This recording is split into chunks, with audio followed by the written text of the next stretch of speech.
Welcome to this very special edition of the KAJ Masterclass Live, the show which ensures that you profit from your time spent here with experts, either through their industry insights, information, or simply learning from them. And today we have Alicia Demetropolis. She is an author, photographer, non-profit leader, and she is very passionate about protecting vulnerable adults all around the world. Welcome to the show, Alicia. Thank you, AJ. It's wonderful to be here. Good to see you.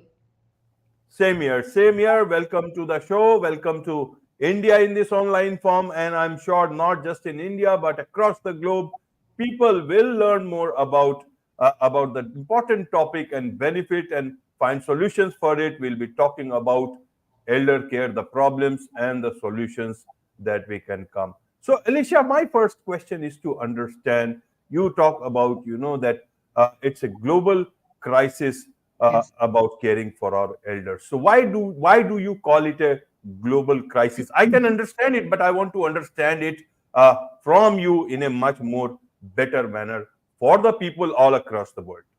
That's a great question. We tend to be very isolated and insulated within our own country and within our own community, so we don't see what's happening around the rest of the world. And that's not me calling it an elder care global crisis. That's actually the UN.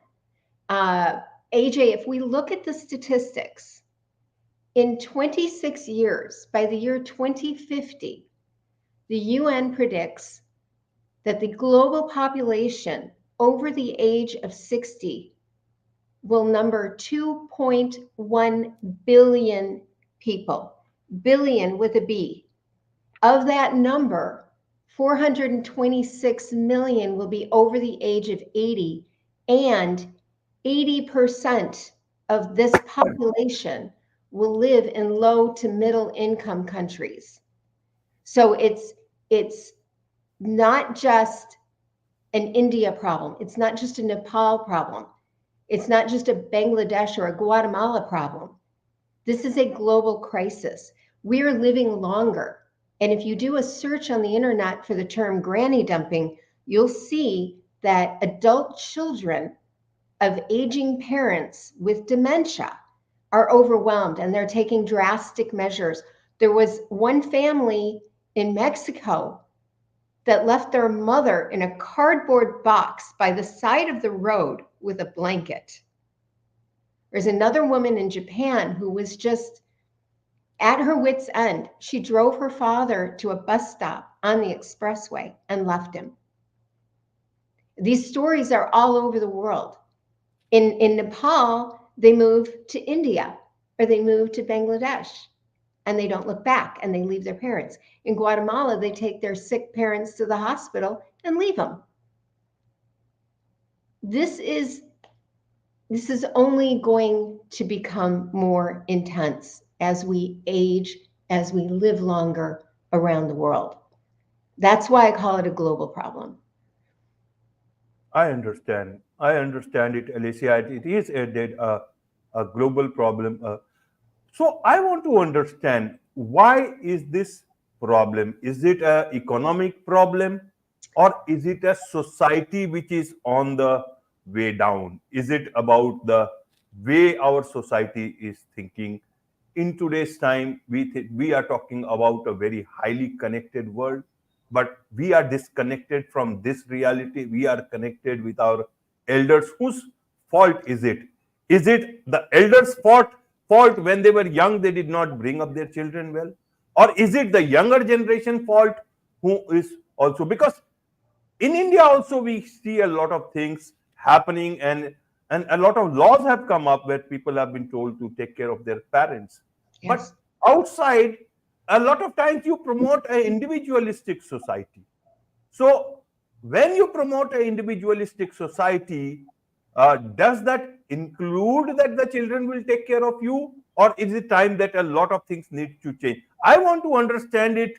Alicia, you have worked in Nepal, you have worked in Guatemala, you have worked in other places. I want, and you have a non-profit, the Global Humanity Initiative. You know about these things. I want to understand in such a manner that people from different countries, different corners of the globe can understand this challenge the way it is in their part of the world? That's a really great question. I I don't know that we can point to any one situation, AJ. I know that in a lot of these impoverished countries, in your own country, 40 years ago, no one was taught how to save. There were no retirement plans. There were no pensions. In our country, we have something called a 401k, which is the tax code for a savings plan for retirement. We didn't have that 40 years ago, and most of these countries still don't have it. So these elders have no savings, they have nowhere to go. And in Nepal, I can tell you they got a 4,000 a month, 4,000 rupee per month pension from the government. But that's not enough to live on. The children who are leaving their parents behind, I have to say, those are probably in the minority. And the children who are abandoning their parents, they're all probably in the minority. For the most part, children are finding a way to take care of their parents. Is it how the parents raise the children? Maybe. You can do the best job raising your children. You can be the best parent possible. You can give them everything they possibly could want, and they're still going to abandon you when you're 70 or 80 years old. So we can't point fingers at any one situation. But what we do know is that the population is actually shrinking. Population growth is shrinking. Adult children are having fewer children of their own, and we're living longer. So we're facing a crisis where adult children are going to be trying to take care of their parents, trying to take care of themselves, and being stuck between a rock and a hard place. It's very hard to take care of your parent when they have dementia. I lived with my mother for 2 years in the early stages of her dementia. It's not easy. And when you're in a country that doesn't have resources, most of the time, I think you feel like you've got nowhere to turn and you have nowhere to get help. Right, right, Alicia. I'll come to the solutions part where we'll try and find solutions. But before that, I want to understand for the audience your own uh, passion for this particular topic, for this particular subject. Why you fighting about it? I know there might be other organizations, but what is your story in this story? What is it that you made you travel to Nepal, to other places to found this global humanity initiative? I want to understand your story for the audience. Thank you. First of all, we are the only global nonprofit I know of that is focused solely on food and housing for impoverished and homeless elders. We're not engaging in mission creep. We are not looking at other projects to pull in outside of food and housing just so we can qualify for more grants or we can get a larger donor base. We refuse to do that because we know what we're doing is badly needed and will continue to be needed. Now, why I do it?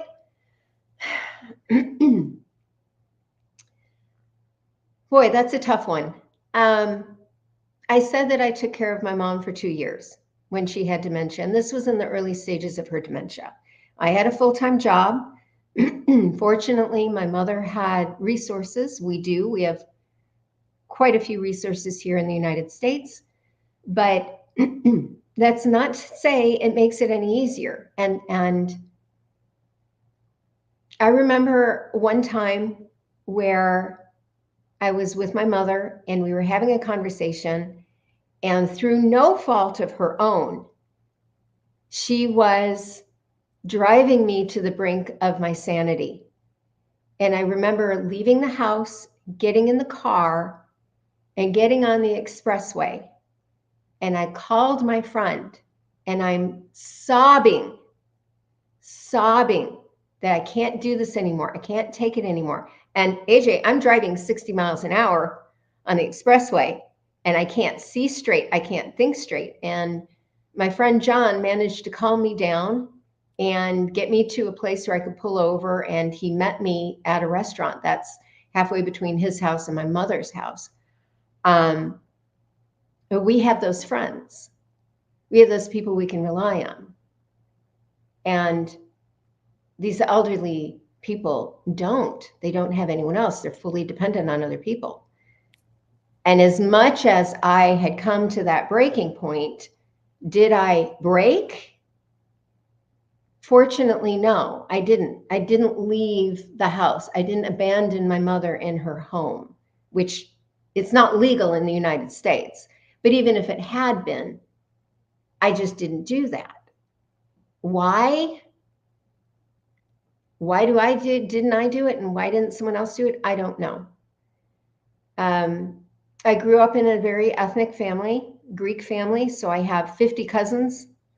And, my parents' cousins are my aunts and uncles. And so I grew up with older people around me all the time. And I was always interested in their stories for some reason.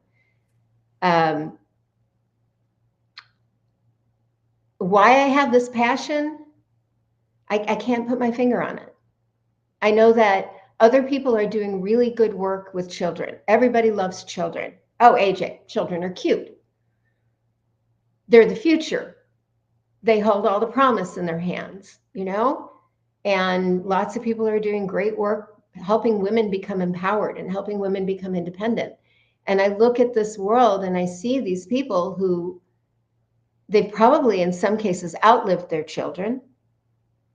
Maybe they never had children. Maybe they had children, they were abandoned by them, but they have no future. Their future's behind them, unlike our children. And they're independent? No, they're dependent on others. And I feel like there's a big gap. And the thought of putting my own parents out into the streets, I could have never done it. And I understand, though, how people do get to that breaking point. And I guess that's probably at the root of my passion, having been there a little bit. Right, right, Alicia. Tell us a bit about, the Global Humanity Initiative, where help rescue homeless and abandoned elders and give them a new family, a safe place to live. Is it this? I don't think it's easy. Why did you choose this difficult job? Means I know the story, but still, people, people don't want to take the difficult work for themselves. They try to pass it on to someone else. I want to understand, how do you do it? How do you get the difficult people to get a house to live in and get help from someone, from the society itself, sometimes which can be so, indifferent to these things. Yeah. And I understand what you're saying when people don't want to take on the difficult task. I get it. And that's probably why we have a role in our society as this nonprofit, is because children have just said, I can't do it. This is too difficult. So we're very clear that we support elder care homes. We have one in Nepal and one in Guatemala right now. And we are also helping to support some remote Tamang villages who are still taking care of their elders, and who are populated by elders whose children have moved away. So we're not going out and getting these elders and convincing them to go into a house. Both of the elder care homes that we work with, one in Farping in Nepal, the other one in Esquipulas in Guatemala, they are run by people who don't take a salary. And that's important to me and to my board. And we understand if they have personal expenses, but we would prefer that our donors' hard-earned money go towards these elders. So we've vetted these elder care homes very carefully. And we understand how much they spend every month to support the elders. They tell us where our money goes. And we trust them when they're contacted by social service agencies or community members and they say, look, we've got this old man, and we recently had a situation in Guatemala. We don't even know how old he is. He's got to be in his mid 80s. He doesn't know how old he is. He's been blind and mute from birth, and at this point in his life, he's deaf. He's never had anyone really to take care of him, and the community was trying to take care of him. It just got to be too much. So they contacted Madre Vilma at our elder care home in Guatemala, and she went out and rescued him. So not everyone is going to be a good fit. You and I both know this. We've had plenty of interactions with people with dementia, people with mental illness on top of dementia. You can't take any old elder off the street and put them into your elder care home. So we're not the ones doing that assessment, and we trust that these elder care homes we're helping to run are doing that assessment on their own. And our ultimate goal within the next few years is to be able to go into a hard-hit area, someplace that's recovering from a tsunami or an earthquake or even a civil war, man-made or natural disaster, and working with local agencies, go out and find these homeless elders, bring them to a place of safety, build an elder care home that may be earthquake-proof, preferably, and help them get it staffed appropriately, help them set up a sustainable food program so they can become more self-reliant and manage their food expenses, and go from there, and then help to support that elder care home going forward. But we can't do it alone, and we don't pretend that we do it alone. We rely heavily on the judgment of the people who run these elder care homes. Right, right, Alicia. Why just Nepal and Guatemala? A lot of the Western world also has this this problem in a big way. If you talk about mental health, earlier sometime I did an interview where the guest said that America is passing through a mental health crisis. Yeah. She has written a book. Yeah. So there people would need a bit of more help. What are your plans for that part of the world where individualism is on the rise and such problems are also on the rise, including mental health issues? And Yeah. nobody is there to take care, though everyone is talking about the best of their citizens, but it's not happening. We all know that. Yes, you're absolutely right. Mental health crises, well, the mental health crisis itself, excuse me, is on the rise. You're absolutely right. That is not our area of expertise, and we applaud this other guest and other organizations that are out there tackling that. That is a very big issue, and again, it seems to be growing. Mental health issues and the crisis of mental health around the world. In terms of Western countries having this problem, for elders being out left in the cold and abandoned by their families, you're right. You're absolutely right. During the pandemic, we were able to stay local, and we supported a local shelter here nearby us that went 24 hours a day as a cold shelter during the winter months. And we would take hot meals to the shelter several times a month. We did that for about 3 years. To be honest, AJ, the decision was mine to suspend working with that local shelter. And it wasn't an easy decision, but there were several reasons. For starters, we have a lot of resources in the West, a lot of resources. Next, the organizations that are running this nonprofit have a lot of resources and a lot of money. And the other organizations that were helping to run this shelter were all religious based. So they had the luxury of passing the as we say in the West, passing the hat at their congregation services on Sunday and getting enough money to pay for all their food for the week. Well, we're a tiny organization. And when I looked at how much it cost us to provide even 2 hot meals per person at the shelter every month, that money could go a lot further in Nepal and Guatemala. It could. At that, the amount of money I was spending was more than a month's total support in FARPing for 9 or 10 elders. In Guatemala, it was almost half for 9 or 10 elders. And for my donors' hard-earned money, I felt I needed to make the decision to help their money go further. Now, it started in Nepal. This whole thing started in Nepal when I first went there in 2017. I spent time at the elder care home in Farping, and I had collected money before I left for this trip.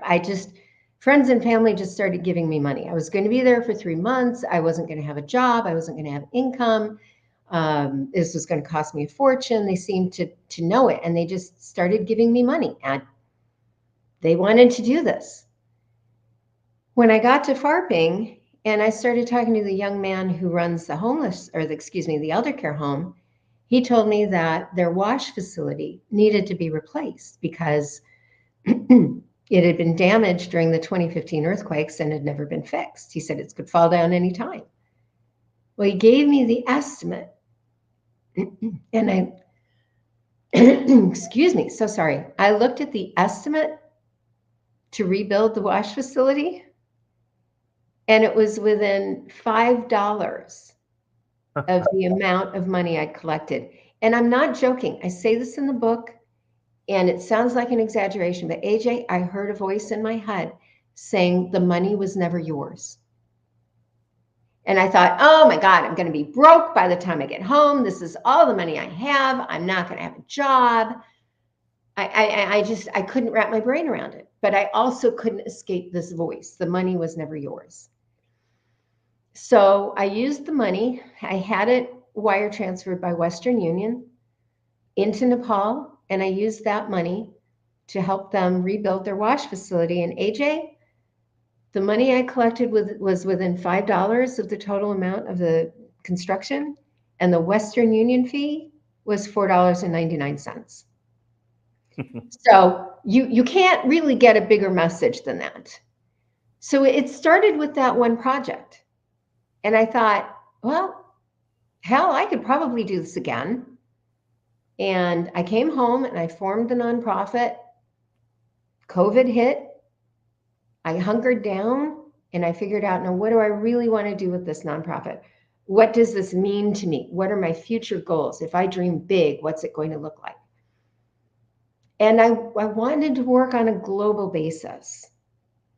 When it came time for me to start to think about finding another elder care home in another country, now Nepal is Hindu, as you know, I wanted to find another religion. We are non-denominational.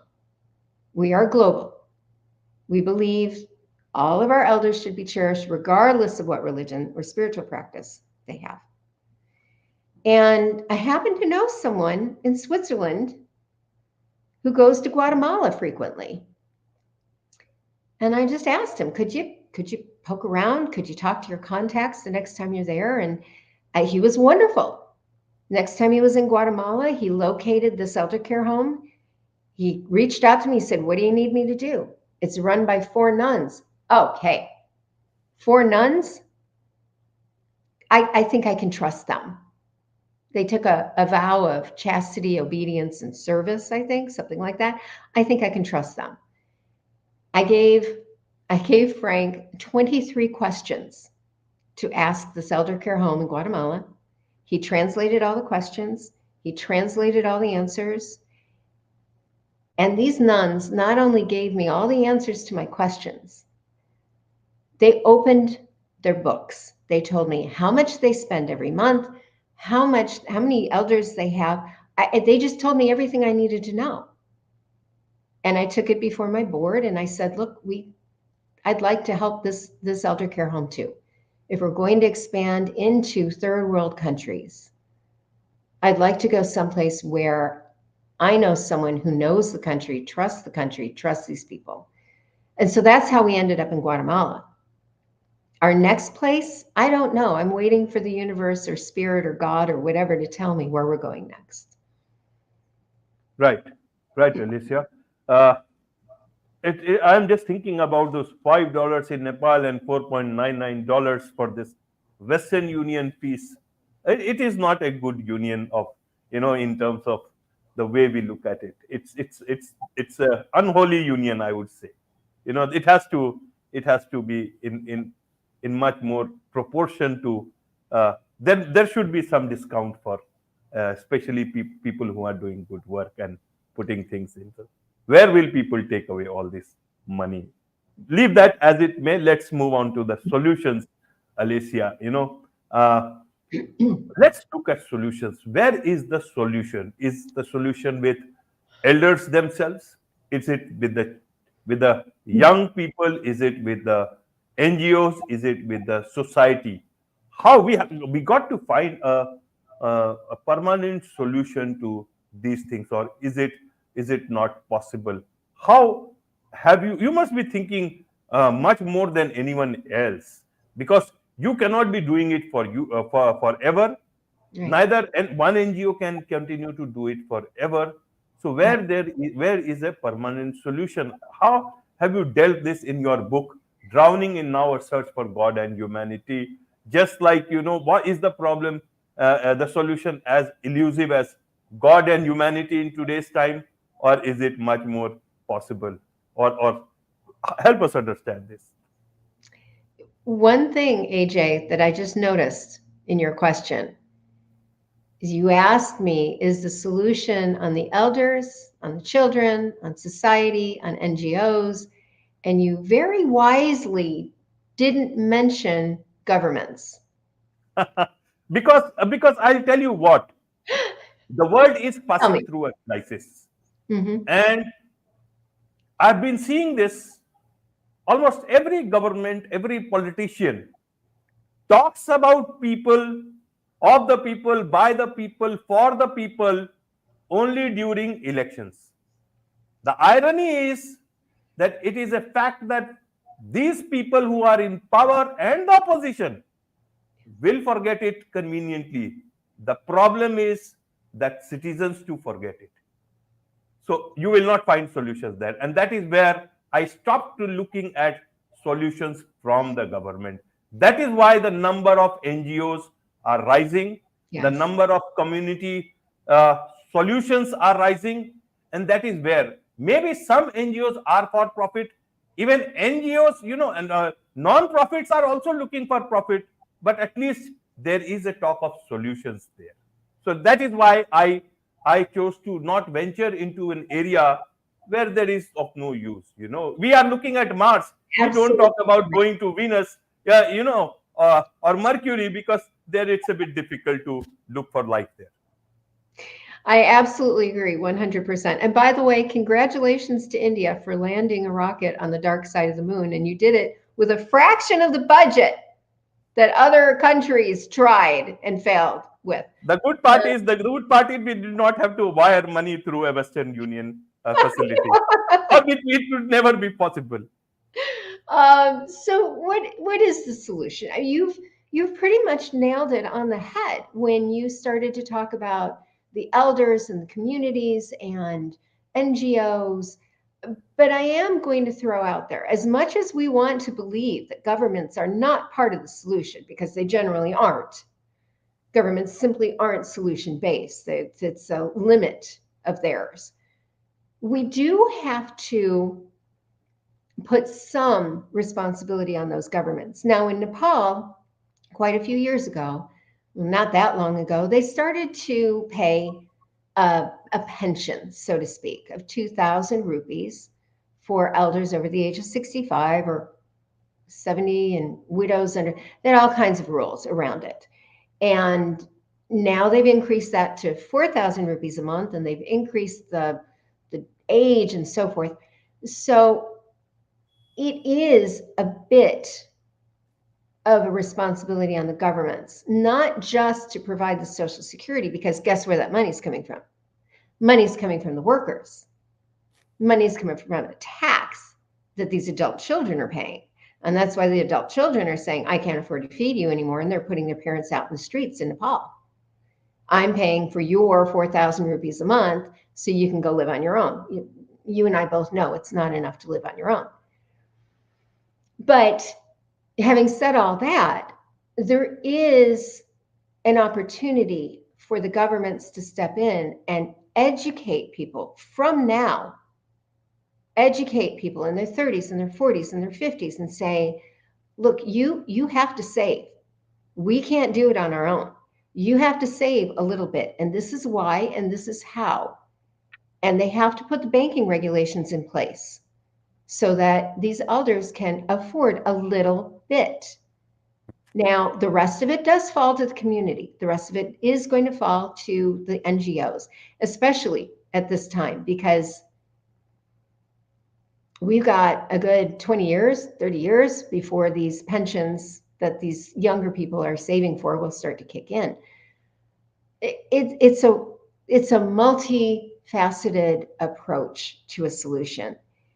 And unfortunately, if you get all of these big NGOs, all these multi-million-dollar nonprofits together with the governments and community leaders, I hate to say it, nothing's really going to happen. They're all too busy taking money out of the coffers and putting it into their own pockets and speaking about all the solutions they're going to come up with, and then nothing ever really happens. So it's going to take the little guys like me, the grassroots organizations, the community organizations. It's going to take us in conjunction with some of these government-funded organizations to slowly work towards a solution. It's not going to happen overnight. It's not going to happen in 10 years. But it's not going to be a solution by the government. It's not going to be a solution by these multi-million-dollar organizations. I'd love to be a multi-million-dollar organization in a few years. And I hope that I don't turn out to be one of those that's just busy putting money in all of my own people's pockets and not really helping anybody. A lot of them do really good work, but in this situation, I don't think they're going to be able to handle this situation. Right. Alicia, what can elders do for themselves when they are not so old, so that the old age becomes an age to relax, look at life, both the past as well as future, with much more hope and happiness, rather than thinking about, survival with dignity, a bit of dignity? What can they do when they still have time? You really do have to start planning. And that's for anyone in any Western country, first world country, third world country. You have to start planning. You have to start thinking. In some respects, the United States is going to be in the same crisis very, very soon, because we are aging out of all of these pensions that are paying for this long-term care, this elder care. So a lot of us aren't going to be able to afford all this expensive care. We have to start planning. We have to start looking at community living with other people that will help us take care of each other. We have to keep saving as best as we can towards retirement. And that's really what they need to do. But depending on the country, they've never been taught this. That's where the education comes in. And that's where laying the groundwork comes in. This is how you save. This is how you plan. But I really think that's what it is. You can't say, I think I know what you're getting at here. Do you treat your children better? Do you talk to your children? I said, I think I know what you're getting at here. I think you're implying that you should treat your children better, or you should talk to your children, or you should have. No, I understand. In India, we have a very close family system. It's almost not much different from Greece. I haven't been to Greece, but there is so much similarity in so many things. It's not about just that. Even in India, we have got issues.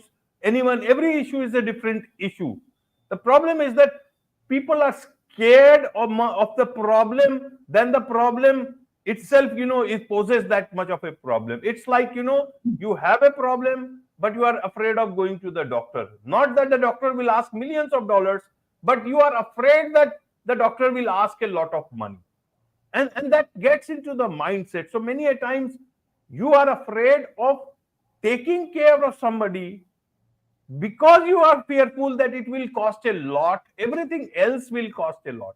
So my understanding of this is that if governments or NGOs, the right kind of NGOs, can act as enablers. People don't need lots of help, they just need some help. Yes. And then others also will be able to help themselves. It's like God helps those who help themselves.